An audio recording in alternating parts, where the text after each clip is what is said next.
The Adventure Friends and the Mystery of Moscow. Chapter 1. Encounter at Red Square. The morning sun bathed the city's golden domes in a warm, glistening light, and as Ben, Anna, Chris, and Mia stood on the historic pavement, the four adventure friends looked impressed at the huge, colorful structure right in front of them. "That looks absolutely fantastic, almost like a huge fairy tale castle made of colorful candies," Mia exclaimed enthusiastically, immediately taking out her camera to take a first photo. "That is the famous St. Basil's Cathedral right on Red Square," explained Ben, who, as usual, held the travel map and a small notebook in his hand. "It is one of the most famous landmarks in all of Russia." Suddenly, the four children heard a quiet, sad sobbing from behind one of the large stone pillars. Chris stepped cautiously closer and saw a boy sitting alone on a wooden bench. He wore a thick hat and held an old, worn-out notebook pressed tightly to his chest. "Hello, do you need help, perhaps?" Anna asked in a gentle voice. The boy looked up, wiped his eyes with his sleeve, and looked at the four friends in surprise. "Good day. I am Nikolai. I have lived here in Moscow all my life," he said with a very strong accent. "Do you speak German?" "My grandpa taught me German, but my accent is very strong. Izvinite. Excuse me." "Your German is really great, Nikolai," Ben comforted him. "But tell me, why are you so sad?" Nikolai sighed deeply and carefully opened the notebook on his lap. "My grandpa was an old, very clever detective in Moscow. He left me a very important riddle. He has hidden a precious family treasure, but a mean man with a dark coat wants to steal this treasure from me." "A real criminal case. That is exactly the right task for us detectives," Chris exclaimed, full of initiative. "We will definitely help you, Nikolai. Together we will find your treasure," Anna promised with an encouraging smile. Nikolai smiled in relief. "Spasibo! That is wonderful. We must first search for the first clue. It is written here, 'Where the old walls guard the power, there lies the first track in the shadows.' That can only be the Moscow Kremlin. It stands right next to us, after all," Ben concluded immediately. Chapter 2. Tracks at the Kremlin and Gum department store. The five children immediately made their way to the massive red brick walls of the Kremlin. They walked past the high crenellated towers and kept an attentive lookout for unusual signs. Nikolai suddenly pointed to a small, fine engraving on the underside of an old stone wall. "Look here, that is the sign of my grandpa, a small magnifying glass with a star." Right behind a slightly loose stone was a folded piece of paper with a mysterious message. Mia unfolded the paper carefully. "There is a sentence here in a strange secret code," she noted. "Let me see," said Chris, peeking over her shoulder. "I think we just have to read the letters from back to front." After a few minutes, the team had cracked the code. "The trail leads us directly to the opposite side of the square, into the famous gum department store," Ben shouted. "There, they have not only the best ice cream in all of Moscow, but also many good hiding spots." Nikolai laughed. They ran over to the beautiful, historic building with its huge glass roofs, but no sooner had they entered the magnificent hall than Anna noticed a shadowy man with a long, dark coat and a hat pulled deep into his face. The man observed the children sharply and followed them at a great distance through the aisles. "Watch out, friends! That is definitely the man who wants to steal my treasure," Nikolai whispered excitedly. "No worries, we will shake him off," Chris whispered determinedly. "We have to disappear into the crowd." Chapter 3. The Chase in the Moscow Metro. "Quick, we take the Moscow Metro. It's like a huge city underground," Nikolai suggested. The children ran down the long escalator deep into the underground. When they arrived below, the adventure friends could hardly believe their eyes. "Whoa!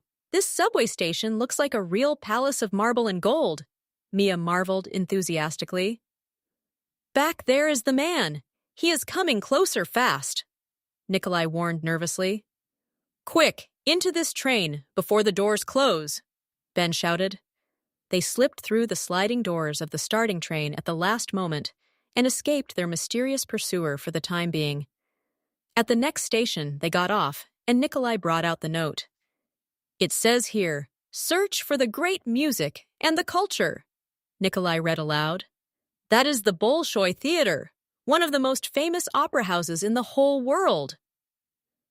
Ben knew immediately. Back on the surface, they stood before the majestic building with its imposing columns.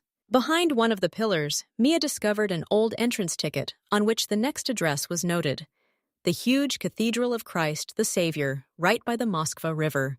Chapter 4. The Clue by the River. The sun was now high in the sky as the group reached the golden gleaming Cathedral of Christ the Savior. Nikolai pointed to a small wooden bench near the bank. "My grandpa told me that he often sat here and looked at the river," Nikolai said quietly. Under the seat of the bench, they found a small wooden box. Inside lay a card with the inscription, "Tretyakov Gallery."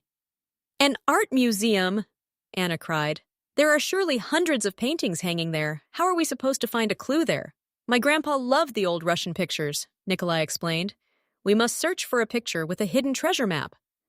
But just as the 5 children wanted to set off, the man in the dark coat stepped out from the shadow of the cathedral. "Stop, children! Give me the notebook!" he shouted in a rough voice. "Never! Run!" Chris yelled, and the group dashed toward the nearby bridge. Chapter 5. The Trail in the Tretyakov Gallery. With pounding hearts, the 5 children ran across the pedestrian bridge. The man in the dark coat tried to keep up, but the agile detectives turned nimbly into the narrow side streets and finally reached the red brick building of the Tretyakov Gallery. They paid the entrance fee and slipped into the cool, quiet exhibition rooms. All around hung impressive paintings framed in gold. "We must hurry before the man finds us here," Nikolai whispered excitedly. "Grandpa always talked about a very special picture. It shows an old forest with bears." "I know that. That is the famous painting Morning in a Pine Forest by Ivan Shishkin," Ben said quietly. The children rushed through the halls until they stood before the huge artwork. In the picture, 3 bear cubs were seen playing on a fallen tree trunk in the fog. "Look very closely," Mia said, stepping close to the wooden frame. Right down at the bottom right of the frame, something is carved. Indeed, a small engraving showed the symbol of Nikolai's grandfather. Directly underneath was a stamped coin with a picture of Gorky Park. Chapter 6. The Hide and Seek in Gorky Park. "To Gorky Park," Chris decided. "That is a huge amusement park on the bank of the river. We can hide perfectly there." They left the gallery through the back exit and grabbed bicycles at a rental station to dash to the park. Gorky Park was full of life. People were rollerblading, strolling past the flower beds, or sitting comfortably in lounge chairs by the water. Nikolai looked around attentively. In Grandpa's notebook it says, "Where the children laugh and the wooden horses dance in a circle, there the next secret waits." "The carousel!" Anna shouted, pointing to a magnificent historic carousel with brightly painted wooden horses and sparkling lights. They waited until the ride was over. Nikolai spoke briefly with the friendly carousel operator in Russian. The man smiled in recognition when he saw the notebook and nodded excitedly. He reached under his counter and handed Nikolai an old wooden seal. "That is the seal of my grandpa!" Nikolai shouted joyfully. "He has left a message on it." On the back of the seal, an old monastery was engraved, surrounded by a quiet lake. "That is the Novodevichy Monastery," Ben determined, pointing to his city map. "It has beautiful white walls and red towers and is not far from here." But exactly at this moment, the dark shadow of their pursuer appeared again at the park entrance. The man looked around searchingly and discovered the children. Chapter 7. The Riddles at the Novodevichy Monastery and Zaryadye Park. "Quick, we have to keep going," Mia warned. The children managed to jump into a taxi that took them directly to the Novodevichy Monastery. The quiet, almost magical atmosphere at the monastery pond let the adventure friends catch their breath for a moment. The white walls were reflected crystal clearly in the calm water. On the shore of the pond, Nikolai discovered an old willow tree whose branches hung deep into the water. Grandpa always fished here when he wanted to think, Nikolai remembered. In a hollowed-out fork of the tree, they found a metal box. Chris opened the clasp with careful fingers. Inside lay 2 notes. The first note showed a drawing of the modern Zaryadye Park, right next to Red Square, with its famous curved bridge that towers weightlessly over the river. Zaryadye Park is brand new, Ben said in surprise. Your grandpa must have been there quite recently. They made their way back to the center. On the floating bridge of Zaryadye Park, there was a breathtaking view of the Kremlin. Nikolai read the note on the second piece of paper. Search for the land of wonders where the pavilions of history stand. That is the huge VDNKH grounds, Nikolai translated with pride. There are huge palaces, space exhibitions, and the golden friendship of Nations Fountain. Chapter 8. The Secrets of the VDNKH grounds. The next morning, the 5 detectives drove to the massive VDNKH Exhibition Center. The pavilions looked like temples from another time, and in the middle, the huge golden fountain shone in the sun. Where must we search, Nikolai? Anna asked. Grandpa loved space travel. He always dreamed of the stars, the boy replied. They walked purposefully to the space pavilion, in front of which a real, huge space rocket towered into the sky. In the shadow of the Vostok rocket sat an older man in a guard uniform. Good day, Dядя Washa, Nikolai greeted politely. The old guard looked at Nikolai, recognized the notebook of the grandfather, and smiled warmly. Ah, the grandson of our best detective. Your grandpa told me that you would come one day when you are ready. He handed the children a small, shiny key and a map. The map showed 3 modern skyscrapers of glass and steel. Moscow City. The key belongs to a locker in the tallest tower in all of Europe, the guard whispered. But take care, someone has been following you since yesterday. The adventure friends looked around. The man in the dark coat had actually followed them this far and was already standing at the fountain. Chapter 9. Dizzying Heights in Moscow City. We must not lose any time now, Chris shouted. The 5 children dashed to the next metro station and drove directly to Moscow City, the futuristic financial district of the city. When they stepped out of the station, Mia could hardly believe her eyes. The huge skyscrapers of glass and steel towered so far into the sky that one could hardly see the top floors in the sea of clouds. That looks like a city of the future, Ben marveled as he craned his neck far back. Nikolai looked at the map of the old guard. We must go to the highest tower, the Federation Tower. They entered the glass lobby of the giant. Thanks to the key the guard had given them, the security service granted them access to an express elevator. In blistering speed, the cabin rushed upward. Within a few seconds, the children stood on the 89th floor on the observation deck. The panoramic view of all of Moscow was overwhelming. Far below, the cars looked like tiny toy figures. Nikolai discovered a row of lockers for visitors in the middle of the hall. He stuck the golden key into lock number 89. Click! The door popped open.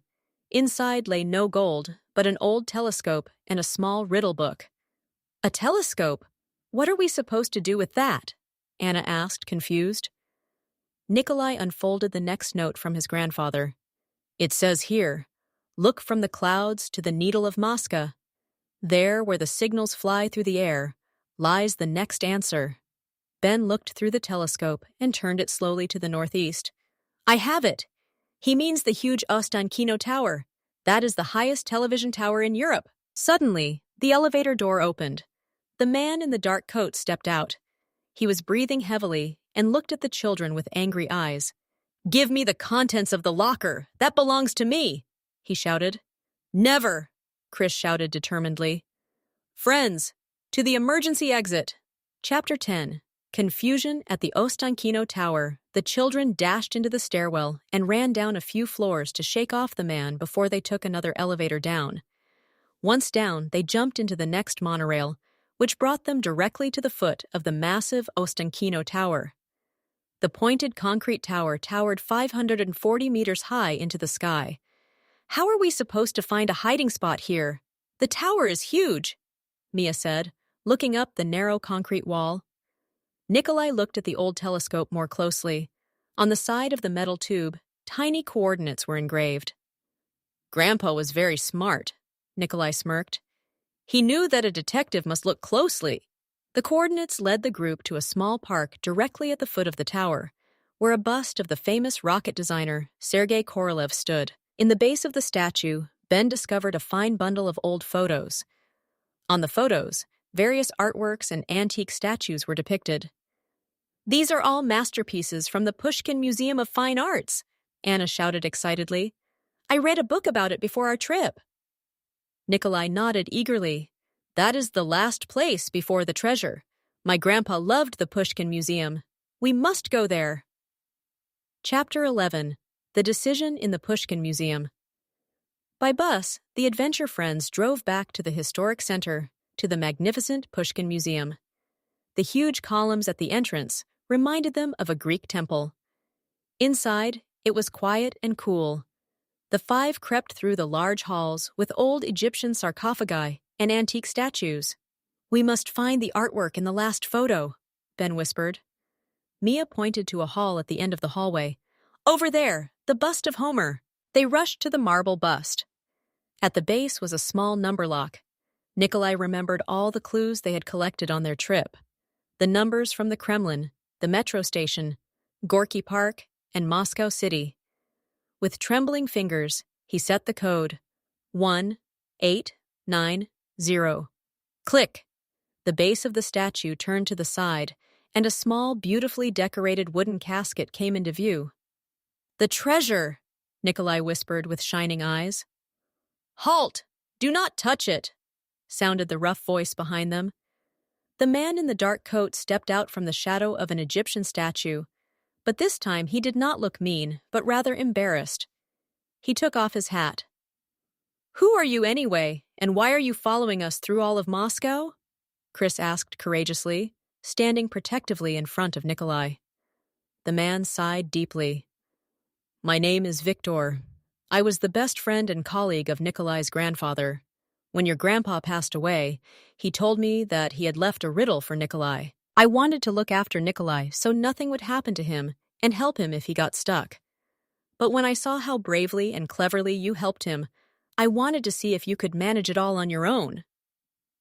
Nikolai looked at the man in surprise. "Uncle Victor? You are the colleague of Grandpa? Why didn't you say so right away?" "I wanted to make sure that you become a real detective, just like your grandfather," Victor smiled kindly. "And you have proven it." Chapter 12. The True Secret of Moscow. Nikolai carefully opened the wooden casket. Inside lay no gold or diamonds, but a beautiful old locket with a picture of Nikolai's family, as well as a handwritten letter from his grandfather. Nikolai read the letter quietly in German. "My dear Nikolai, if you are reading these lines, you have proven that you have the soul of a true explorer. The true treasure is not gold or coins. The true treasure is the knowledge about our wonderful city of Moscow, the courage in your heart, and the friends who accompany you on your path. In love, your grandpa." A small tear of joy ran down Nikolai's cheek, but he smiled happily. He looked at Ben, Anna, Chris, and Mia. "Grandpa was right. The best treasure is that I have found such good friends as you." "We are proud of you, Nikolai. You are a fantastic detective," Mia said and hugged him. To conclude this incredible adventure, Victor invited all 5 children for the best ice cream in the gum department store. They sat together on Red Square, watched the sunset behind the colorful domes of St. Basil's Cathedral, and knew for sure the adventure friends would never forget this adventure in Moscow. The Adventure Friends and the Second Case in Moscow, Chapter 13, A Mysterious Letter in the Morning. After the great success in the Pushkin Museum, Ben, Anna, Chris, Mia, and Nikolai spent the next few days enjoying the city to the fullest. They took photos on the banks of the Moskva, ate fresh piroshki at the markets, and listened to the street musicians. But a true detective group never stays long without a new riddle. It was on a sunny Thursday morning when the 5 children were sitting on a park bench near Red Square. Nikolai leafed proudly through his new notebook, which Uncle Victor had given him. "Look, friends, I have already written down all the places we have visited," Nikolai said, beaming. St. Basil's Cathedral, Kremlin, Metro, Bolshoi Theater. Moscow is simply fantastic. Suddenly, a young man in uniform stepped up to their bench. He wore a cap of the Moscow Post and held an unusual dark blue envelope in his hand. Are you Nikolai? The postman asked kindly in Russian. Nikolai nodded in surprise. The messenger handed him the envelope. This was handed in at our headquarters this morning, with the note, urgent for the 5 detectives. The children moved curiously closer together. Anna immediately noticed the seal on the back of the envelope. It was made of red wax and showed the image of a flying bird. Who is writing us a letter? Mia asked curiously. Nikolai opened the seal carefully and pulled a thick card out of parchment paper. The writing on it was in sweeping ink, in German. Nikolai read aloud. Good day, young detectives.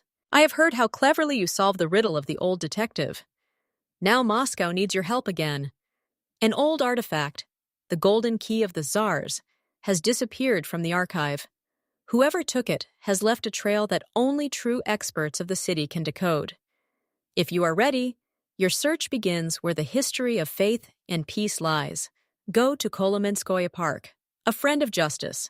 A missing Tsar's key? That sounds like a brand new case, Chris shouted, full of enthusiasm. Kolomenskoye? Where is that exactly, Nikolai? Ben wanted to know and immediately opened his city map. That is a huge, beautiful park in the south of Moscow, Nikolai explained proudly. There stand very old wooden houses and a famous stone church that looks like a white pyramid. What are we waiting for, then? Anna said determinedly. Investigators do not rest when a riddle waits. Chapter 14. The Secrets of Kolomenskoye. The 5 took the green metro line and drove to the south. When they left the station and entered the grounds of Kolomenskoye, the adventure friends' breath hitched. Before them stretched a huge park landscape with old apple orchards, lush green meadows, and historic structures. High above the river rose the White Ascension Church. With its pointed tent roof, it actually looked completely different from the onion-domed churches in the center. Where do we start searching? Mia asked, looking around. The park was huge. Nikolai turned the blue envelope over. Look here! On the inside of the envelope, a small sketch is scribbled. The drawing showed an old, magnificent building made of wood that looked like a palace from a Russian fairy tale. That is the reconstructed wooden palace of Tsar Alexei Mikhailovich. Ben recognized immediately on his map. It stands a bit further back in the park. The children ran through the fragrant apple orchards until they stood before the breathtaking wooden palace. It had green roofs, gilded ornaments on the windows, and countless small turrets. Dreamlike, Anna whispered. They crept around the main building. On one of the wooden stairs, Chris noticed something unusual. On the bottom step lay a small, shiny object. A signet ring! Chris shouted and picked it up carefully. The ring showed the same flying bird as the wax seal on the letter. Directly under the stairs was a rolled-up note. Nikolai unrolled it carefully. What does it say? Mia urged. Nikolai read quietly. Well done. You have found the first clue. Two. But the thief of the key is cunning. He uses the most modern technology in the city to cover his tracks. Make your way to the Polytechnic Science Museum. The thief is playing a game with us, Ben concluded accurately. He leaves tracks to test if we are good enough to catch up with him. Then let's show him what the adventure friends are made of, Chris said, eager for a fight. Chapter 15. On the Trail in the Polytechnic Museum. By bus and train, they went back toward the city center to the impressive building of the Polytechnic Museum. The huge structure looked like a magnificent palace, but housed thousands of inventions, machines, and scientific instruments from the history of Russia. As they entered the large lobby, they were surrounded by the quiet hum of interactive exhibits and models.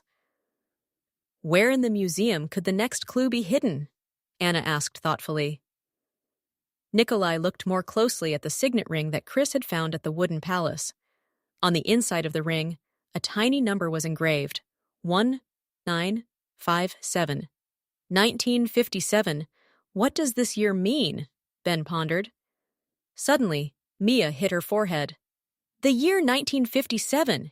In this year, the Soviet Union sent the very first satellite into space, the famous Sputnik 1. Brilliant, Mia, Chris praised. That means the clue must be in the room for space travel and astronomy. The 5 detectives rushed through the rooms, past old steam engines and first computers, until they stood in the space hall before a silver replica of the spherical Sputnik satellite. Under the pedestal of the satellite, Nikolai discovered a small metal box. When he opened it, he found an old gear and a message. You are fast, children, but can you also solve the riddles of architecture? The next clue waits where 7 giants guard the city. Ben immediately knew what was meant. The 7 sisters. Those are the 7 huge skyscrapers in the Stalinist gingerbread style that stand everywhere in Moscow. But which one of the 7 does he mean? Anna asked, frowning. Nikolai held the small gear up to the light. Look through the spokes of the gear. There are tiny letters etched. MGU. MGU. That is the Moscow State University on Sparrow Hills, Nikolai shouted enthusiastically.